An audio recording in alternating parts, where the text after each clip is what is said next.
सभी को राधे राधे। उम्मीद करता हूँ सब लोग बहुत अच्छे होंगे। और एक वैकेंसी आई है, सेंट्रल गवर्नमेंट जॉब है, एनबीई की, नेशनल बोर्ड ऑफ एग्जामिनेशन।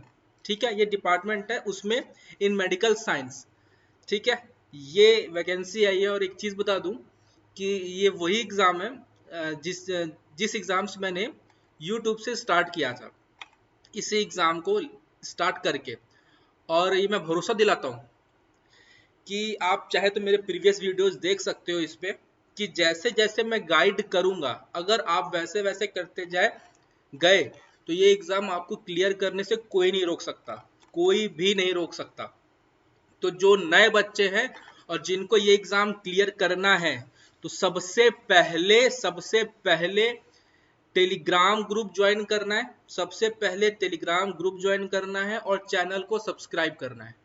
क्या करना है बेटा? चैनल को सब्सक्राइब करना है अभी के अभी। इस बात की मैं आपको गारंटी देता हूं, मुझसे बेहतर आपको इस समय इस एग्जाम के लिए पूरे यूट्यूब पे, जहां तक मुझे लगता है, कोई गाइड नहीं कर पाएगा। ठीक है, इस एग्जाम को पर्सनली मैंने बहुत पास से देखा है, मैंने बहुत बच्चों से कंसल्ट किया है। पिछले साल की बात है, ये एग्जाम ये हुआ था। ठीक है, ये एग्जाम अगस्त में हुआ था पिछले साल। ठीक है, और इसी के आसपास ये वैकेंसी भी आई थी। एग्जाम आपको अगस्त में हुआ था और मुझे डेट याद है, ये शायद 31 अगस्त, 30 या 31 अगस्त के आसपास ये एग्जाम हुआ था, 31 अगस्त में। ठीक है, और मैं आपको कैसा पेपर आता है, कैसे क्वेश्चन आते हैं, वो सब आपको मैं बताऊंगा। वो सब कुछ आपको बताया जाएगा, और जितना मैं गाइड कर दूंगा, अगर सिर्फ आप वैसे चलेंगे तो आई गारंटीड आपको एग्जाम क्लियर करने से कोई नहीं रोक सकता। सिर्फ इसमें एक चीज ये है कि वैकेंसी थोड़ी सी कम है, पिछले बार भी कम थी, लेकिन बच्चों ने एग्जाम बहुत अच्छे से दिया है। ठीक है, बस जैसे से गाइड करूंगा वैसे वैसे करते जाना, आपको बहुत एग्जाम हो जाएगा। हम आगे बढ़ते हैं, चलिए शुरू करते हैं। अब डेट देख लो, ये 1 जून 2021 का फॉर्म आया है। ठीक है, और अब आप लोग यहाँ देख लो कि ये फॉर्म स्टार्ट होगा कब से। Sorry, opening date for submission of online 15/7 से स्टार्ट ये होगा, और लास्ट डेट है 14/8/2021 का। डेट ऑफ सीबीटी एग्जाम भी इन्होंने डिक्लेयर कर दिया है, 20 सितंबर। पिछले बार भी उन्होंने यही किया था कि फॉर्म डेट वो लोग बाद में किए थे, लेकिन अनाउंस पहले कर दिए थे कि हम इस दिन निकालेंगे, इस दिन लास्ट डेट होगा और एग्जाम डेट ये रहेगा। और उन्होंने एग्जाम कराया था कि 31 तारीख एग्जाम था, और जहां तक मुझे अच्छे से याद है कि उन्होंने 24 तारीख को एडमिट कार्ड दे दिया था। मुझे बहुत अच्छे से याद आ गया, पूरी सीन याद आ गई मुझको। ठीक है, अब देखिए, तो आपको तैयारी, अब सोच लो, आपके पास जून, जुलाई, अगस्त अगस्त और सितंबर का आपका 19-20 दिन। ठीक है, मतलब 1 2 3, लगभग 3.5 महीने के हैं आपके पास, 3.5 मंथ।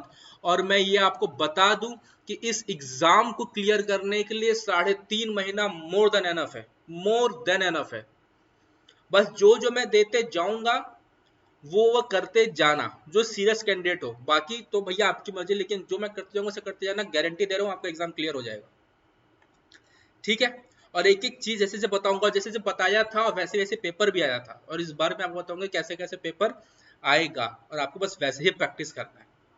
ठीक है, चलिए आगे बढ़ते हैं। ठीक है, पोस्ट कौन कौन सी आई है देख लो। सीनियर असिस्टेंट की पोस्ट आई है, सीनियर असिस्टेंट की। ठीक है, 8 पोस्ट है, 27 साल इनकी एज मांगी गई है, और इसमें आपका ग्रेजुएशन होना चाहिए। इसमें क्या होना चाहिए आपका? ग्रेजुएशन। पिछले साल जहां तक मुझे याद है इसकी 11 पोस्ट आई थी, इस बार 8 आई है, पिछले साल 11 पोस्ट आई थी जहां तक मुझे थोड़ा बहुत याद आ रहा है। ठीक है, जूनियर असिस्टेंट में 30 पोस्ट है, उसमें भी लमसम इसी के आसपास थी, एग्जैक्टली मुझे फिगर नहीं याद है। इसमें क्या मांगा है? आपका +2 पास होने चाहिए, और कंप्यूटर की नॉलेज आपको होनी चाहिए। बस कंप्यूटर की नॉलेज होनी चाहिए कि आप, हाँ, थोड़ा बहुत कंप्यूटर चलाना जानते हो, ये वर्ड और ऑफिस ये सब अच्छे से चलाना जानते हो। ठीक है, इसमें कोई आपका सर्टिफिकेट की जरूरत नहीं है, बस आपको 12th पास होना चाहिए। ठीक, और ये सब सर्टिफिकेट देखो उन्होंने लिखा हुआ है कि उन्होंने डेट दिया हुआ है, इसके पहले तक ये आपके पास होना चाहिए। ठीक है, चलो, और एक ये है 3 पोस्ट के लिए आई है जूनियर अकाउंटेंट के लिए, जिसमें कि 4 पोस्ट है, जिसमें 4 पोस्ट है। ठीक है, और ये जान लो जो बच्चे अभी एनटीए डीयू की तैयारी कर रहे हैं और डीएसएसबी एलडीसी एलडीसी के लिए, और एक पोस्ट और है हेड क्लर्क के लिए, है ना, इनके लिए एप्लीकेशन पे बैच स्टार्टेड है। टेस्ट सीरीज सबसे बेहतरीन टेस्ट सीरीज ऑलरेडी एप्लीकेशन पे चल रही है, इसे आप डाउनलोड कर सकते हो, नीचे लिंक दिया हुआ है डिस्क्रिप्शन बॉक्स में। ठीक है, एनटीए डीयू को रनिंग है और ये आपका 6 जून से स्टार्ट होगा। और चिंता मत करो, एनबी वाले भी करूंगा, और जैसे जैसे मैं करूंगा जो जो मैं दूंगा बस करते जाना, उससे बाहर कुछ नहीं है, इसी गारंटी मैं दे रहा हूँ आपको। अच्छा, अब अकाउंटेंट वाले बच्चे इस बात को ध्यान देना कि ये डिजायरेबल है, 3 साल का एक्सपीरियंस जरूरी नहीं है, अगर हो तो अच्छी बात, नहीं हो तो कोई बात नहीं, आप फॉर्म भर सकते हो। क्या क्या आपको करना चाहिए, या तो आपने मैथ से किया हो, या तो स्टैट से किया हो, या तो कॉमर्स से आपने किया हो क्या, ग्रेजुएशन, तो आप एलिजिबल हो, कोई दिक्कत की बात नहीं है। ठीक है, ये क्या है कि वैकेंसी में इंक्रीज डिक्रीज या विथड्रॉन विदाउट प्रायर नोटिस, कि ये वैकेंसी बढ़ भी सकती है, कम भी हो सकती है, ये वैकेंसी ही रद्द की जा सकती है, वापस ली जा सकती है बिना किसी प्रायर नोटिस के, बिना किसी पहले के नोटिस से, ये चीजें हैं। ठीक है, बाकी सब चीज है। आपको कोई भी डाउट हो आप मेरे से पूछ लेना, बिंदास, कोई टेंशन नहीं है। ये देख लो क्या क्या, यूआर की 3 है इसमें, एससी की 1 है, एसटी की 0, ओबीसी की 4। ठीक है, जूनियर असिस्टेंट में क्या है बेटा, यूआर की 5 है, एससी की 6 है, एसटी की 3 है, और ओबीसी की 16 है, ओबीसी की 16 पोस्ट है। ठीक है, और अकाउंटेंट में यूआर की 2 है, एससी की 1 है, एसटी की नहीं है, और ओबीसी की भी 1 है। ठीक है, चलो अब हम लोग आगे बढ़ते हैं। ये एज की बात हो गई, रिलैक्सेशन की बात हो गई। अब हम आते हैं पेपर कैसे होगा, देख लो। Stage 1 examination shall be CBT of 200 question, 200 question आएंगे, 180 मिनट, 3 घंटे मिलेंगे आपको 200 क्वेश्चन करने के लिए, मोर देन एनफ है।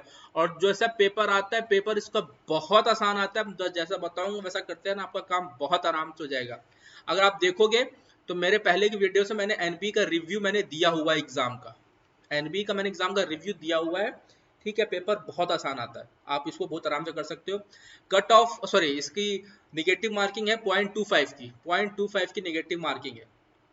ठीक है, जूनियर असिस्टेंट का जो पेपर आएगा वो +2 लेवल पे होगा, बहुत आसान आता है। और सीनियर असिस्टेंट का और इसका भी ये आएगा ग्रेजुएशन लेवल पे कॉमन पेपर होगा, और ये भी लेकिन बहुत आसान होता है, बहुत हार्ड नहीं होता है। मत समझना कि +2 है ग्रेजुएट है तो पेपर बहुत हार्ड होगा ना, बहुत आसान पेपर होता है। एक चीज और जान लो कि आप मोर देन 1 पोस्ट के लिए भर सकते हो फॉर्म, मोर देन 1 पोस्ट भर सकते हो, कोई दिक्कत की बात नहीं है, बस आपको इतनी फीस देनी होगी। ठीक है, स्टेज सेकंड कंप्यूटर नॉलेज या skill test shall be of 100 marks, time duration 75 minute. ठीक है, ये उनका प्रोसेस है कि क्या क्या लेंगे, 500 वर्ड टाइप कराएंगे, इंग्लिश में 15 मिनट आपको टाइम दिए, कंप्यूटर पे ये होगा। ठीक है, 5 candidate against every vacancy in each category of order on the basis of CBT 1 shall be called to participate in skill test, that is stage 2। ठीक है, हर प्रत्येक सीट पे 5 बच्चों को बुलाया जाएगा, उस हिसाब से आपका स्किल टेस्ट के लिए हिसाब से आपको देख लेना है। अब स्किल टेस्ट किसमें होगा, approved level skill test junior assistant में होगा, जूनियर असिस्टेंट में आपका स्किल टेस्ट ये होना है। ठीक है, मतलब आपकी टाइपिंग या आपकी स्किल टेस्ट में होनी है, इस चीज को आप समझ जाओ। 15 मिनट है और आपको कितना करना है, 500 वर्ड टाइप करना है, इस हिसाब से आपका ये आपकी स्पीड होनी चाहिए। ठीक है, और कोई इंटरव्यू नहीं होगा, नो इंटरव्यू, कोई आपका इंटरव्यू नहीं होगा। ठीक है, अब पेपर क्या क्या आएगा, एक एक मार्क्स के क्वेश्चन रहेंगे, 4 सेक्शन रहेंगे, मैथ्स, इंग्लिश, रीजनिंग, जीए, मैथ्स और इंग्लिश, 50-50 नंबर के 200 क्वेश्चन। ठीक है बेटा, और 200 नंबर के 200 क्वेश्चन भी रहेंगे, और 3 घंटे के आपके एग्जाम रहेंगे।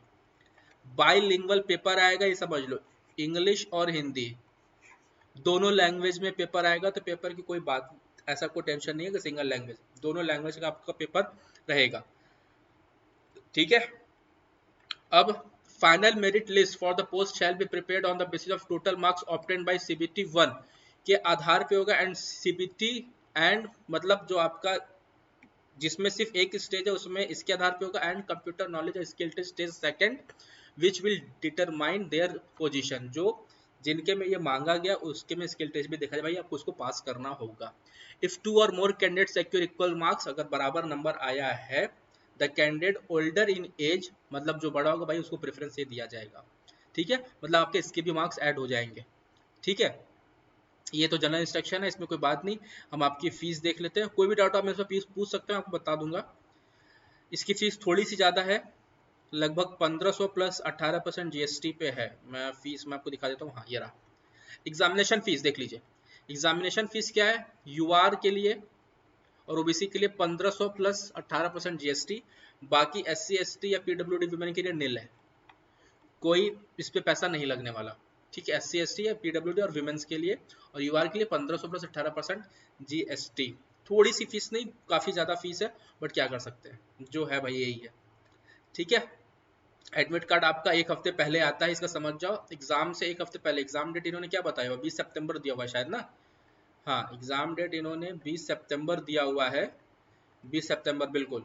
तो ये आपका जो एडमिट कार्ड आएगा वो 10 से 13 सितंबर के आसपास आएगा। ठीक है, तो मैं आपको सब कुछ अभी बता दे रहा हूँ, तो फिर परेशान नहीं होना है। ठीक, तो ये सब चीजें हैं।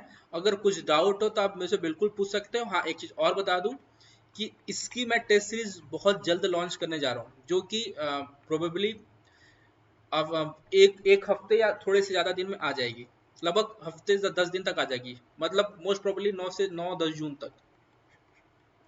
और जो जो मैं देता जाऊंगा सारे कंटेंट, अच्छा ये मिलेगा कहाँ पे, ये मिलेगा आपको एप्लीकेशन पे, या जो अभी चल रहा है डीएसबी का भी चल रहा है, जो एनटी डी का भी जो चल रहा है, वो सब आपको एप्लीकेशन मिलेगा, वहां से ले सकते हो। प्राइस एकदम नॉमिनल है, बहुत बहुत ज़्यादा कम।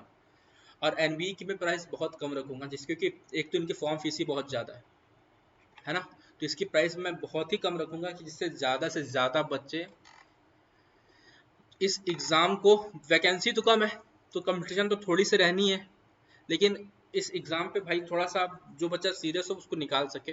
ठीक है, क्योंकि फॉर्म फीस थोड़ी सी ज़्यादा तो है, इसलिए इसकी भी आपको बहुत कम रखा जाएगा।